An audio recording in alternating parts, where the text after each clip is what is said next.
Alright guys, welcome back to the channel. This is Marlon Petrie's of Twin Rivers Wood Products.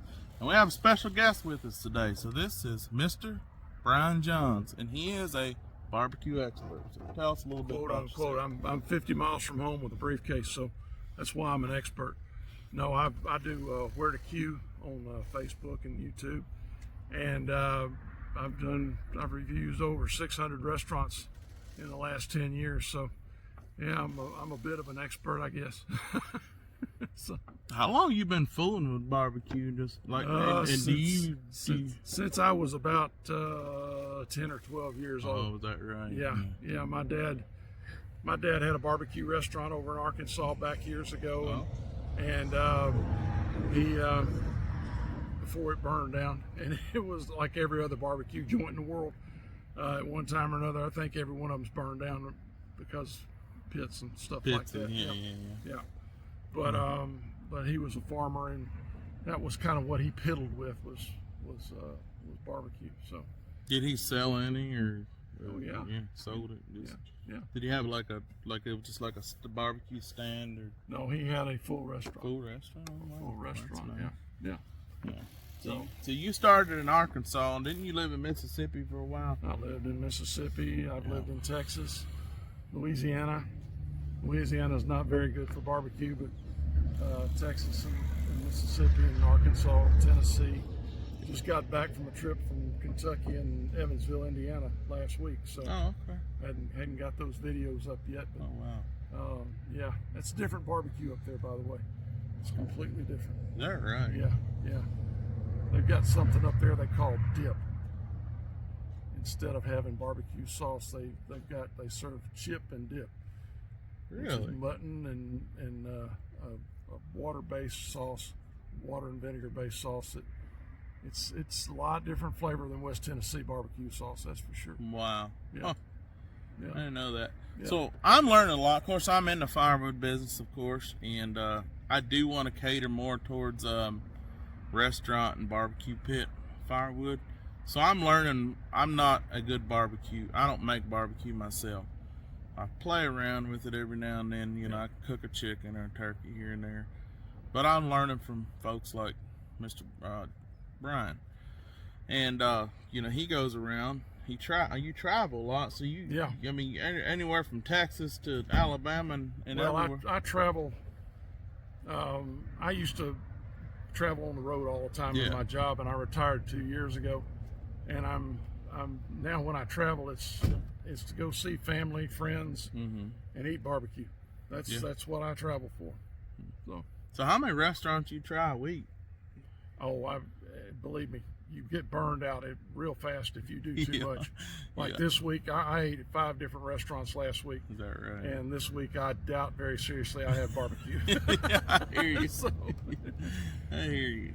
And you cook barbecue yourself too, I guess. So, I used to give ribs away for Christmas every year, and everybody used to wait patiently for me to bring their ribs by. So, I understand. I understand that.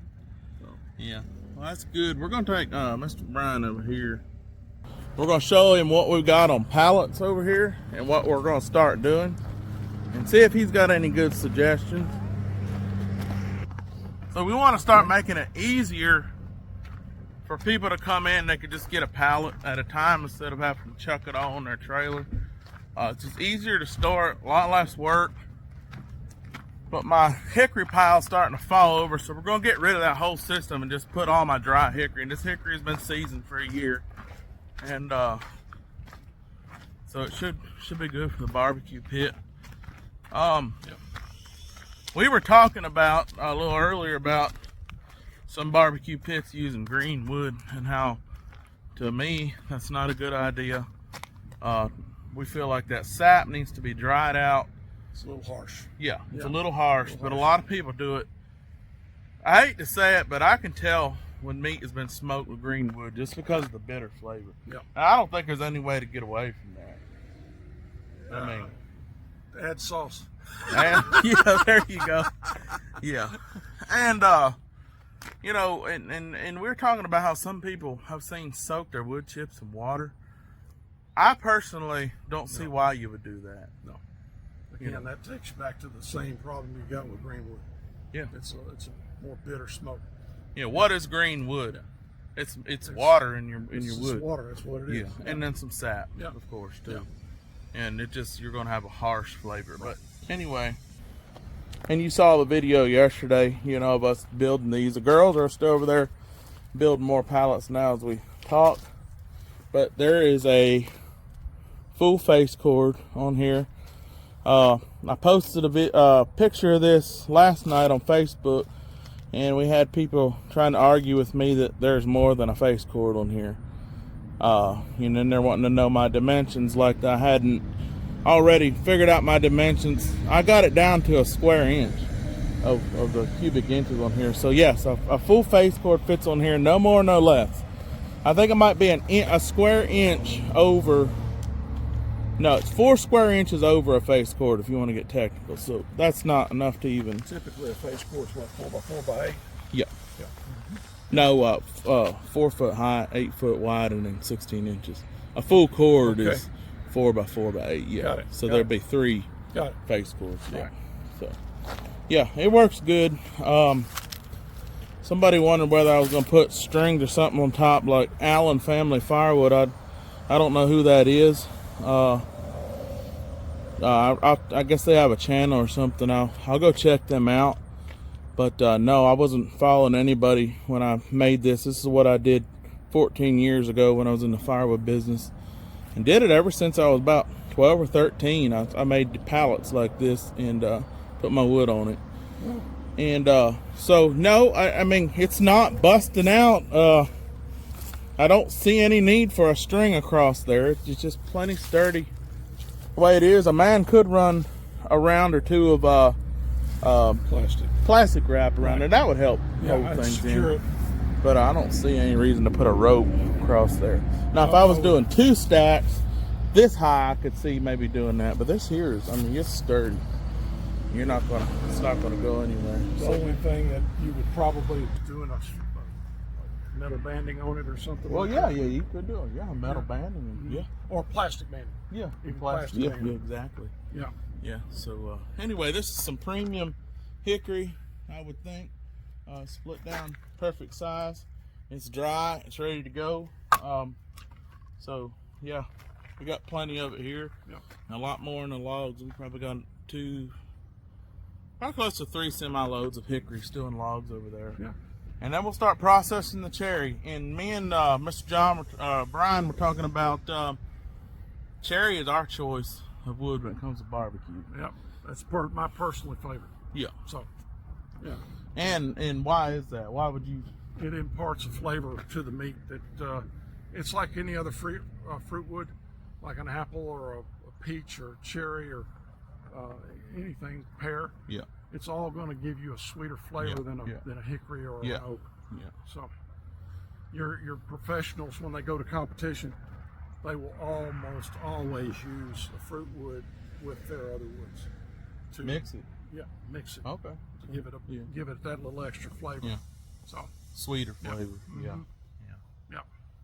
I just love the way it smells. The way cherry smells when it's burning. I mean, you can taste it in your meat. It's just a sweeter, more mild flavor. Yeah. But so Bryan was asking me how he can help, and what the future is for here. And I just told him, I said I want to really push cooking wood, barbecue wood, more than stove wood. Now I'm very thankful for all my stove wood customers. Their expectations aren't as high, of course. They expect a lower price as far as wood goes. I try to accommodate that as much as possible, especially the beginning stages of my business. I mean, I just started pretty much last December, January. So, it's hard to, I sold out way too quick. So a lot of folks are wondering, why I'm sold out and why I'm selling other logs and doing my other businesses. Well, bottom line is I didn't realize the firewood was going to sell like this. I wasn't prepared. So, but on the other hand, I didn't have any more time this summer to produce anymore because my other 2 businesses, kept me really busy. But from here on and out, I'm realizing this is big business here. It can be big. It's going to grow every year. And I really want to push toward the restaurant grade. Right. Unfortunately, and this is my opinion, and I do want to get a dry kiln here at some point in time so I can ship across state lines. Yep. Some of you may disagree with me, but I feel like to kiln dry and heat treat barbecue wood, you burn a lot of that good sap out of it. They say the best, and you can go on YouTube. There's a place down in Texas that I think it's called King Firewood. I think that's what it is. King Firewood. I have to check on that. And they stack all their wood, post oak, and there's just mountains of wood out there. And they don't run any kilns because they said real Texas barbecue, the best flavor comes from wood that is dried in the sun. Right. None of the sap leaves. Like you cook the sap out, you get it up to temperature, a lot of that sap is going to go out. A lot of your flavor goes. So, we are looking for local barbecue joints of supply, so we don't have to kiln dry it, because I think that's your best flavor is naturally dried firewood, naturally seasoned firewood. Yep. So, that's my goal, is to pursue that market a little more than stove wood. We do appreciate all the stove wood customers, especially in the last week and a half or two. I think we've done close to 25 full cords processed directly into our dump trailer and just delivered to folks as far as Nashville, even other side of Nashville. Wow. Yeah, so that's pretty good. Yeah, we charge currently now I'm at $150 for my seasoned firewood. If you want to come fill your pickup up, it's $125 and we'll process directly on your pickup. That's $1.50 a mile delivery charge and $25 a rick to stack it. So yeah, being this is a full-time business, it's I got to get paid for it. I'm probably not the cheapest around, but you got to pay the bills. You're gonna get the best quality firewood, Yeah. that's for sure. Yeah, and like I told y'all before, we got plenty. We're not gonna run out here. So yeah, that's the big thing. You got to get your log supply up and pretty much have to sit on that for a year till you get your money back. So anyway, what do you have to say to all the barbecue folks out here? What Y'all, if y'all are looking for a great supplier of wood, come over here to, what do you call it? Twin Pin Oak. Yeah. outside of Lexington, Tennessee, Yeah. on Highway 412. There's a big log pile back there. They're going to process a lot more wood before the year's over with. Yeah. In ultra modern equipment and really safe operation. And I tell you what, could do a lot worse, I promise you. These folks do it right. Yeah, that's what we do. We learn as we do. Just because I've been doing it for so many years doesn't mean I do everything the right way. And I'm always out there to learn. I know times do change, markets do change, and so yeah, we want to be the best in the business if we can be. Did I tell you about the expo we're having in Decatur? No. We're March 13 and 14. We're having a Firewood expo at the fairgrounds. There you go. Friday That'd be night great. we'll have live music. David Graham, the Eskimo Brothers, and a couple bands will be having live music there. Wow. Food That'd be trucks, great. barbecue. Just be a good hangout. And all the vendors, that sell all this kind of equipment will be there. And there'll be local folks. I think Freedom Outdoors will be there, hopefully. Talk to them. Ace Hardware, several of Scottsdale. But I'll have to look into that. Yeah, that'd be awesome. You can come out here and meet Mr. Bryan, and he has a Facebook page and a YouTube channel called Where to Q. Where, capital W, H-E-R, the number 2 and a Q. Yeah. And we do, like I said, I just got back from Kentucky last week. I've got 5 restaurants going up on video in the next few days. Going to Texas in December. Do a lot of barbecue places out there, famous places like Black's and Franklin's and Snow's and Naaman's and Killen and all of I've been to most of them. Cruz, Terry Black's. They actually use that firewood from that company down there. I wouldn't doubt it. Yeah. There's Yep. Yeah, go check out. Do you just type in Where to Q? We're at Where to Q. YouTube, of course, it pops up on Facebook, but I watch all his videos. I just think I love to watch him try, and he knows his food. Mr. Bryan I does. didn't get this way by accident. Yeah, exactly. That's just, I'll just tell you that right up front. Yeah, and he travels. So anybody that travels over states and tries barbecue day after day, you know, they have a pretty good idea of what good barbecue is, and he knows. He can pretty much taste how that was prepared. Is that not right? Yeah. You kind of know their process. I know their process when I taste it. And he knows when somebody cuts the corners in that business too. I will say this about last week. They do something different up there than we do down here. There's two things. Number one is they don't serve coleslaw on their sandwiches. They serve pickle, onion, and use something they call a dip with it, which is not like our West Tennessee barbecue sauce, vinegar barbecue sauce. It's an entirely different flavor. And they do something they call a chip, which is they dice up real finely mutton and pork, and they include a lot of bark in it. And when they chip it up, and they put the dip on it, or soak it in the dip, put it on the sandwich. And there's one up there that does homemade rolls that they put the sandwich on, called Thomason in Henderson, Kentucky. I guarantee you want to try that. That dip is absolutely fabulous. It's one of the best sauces I've ever tried. So I'll just say that up.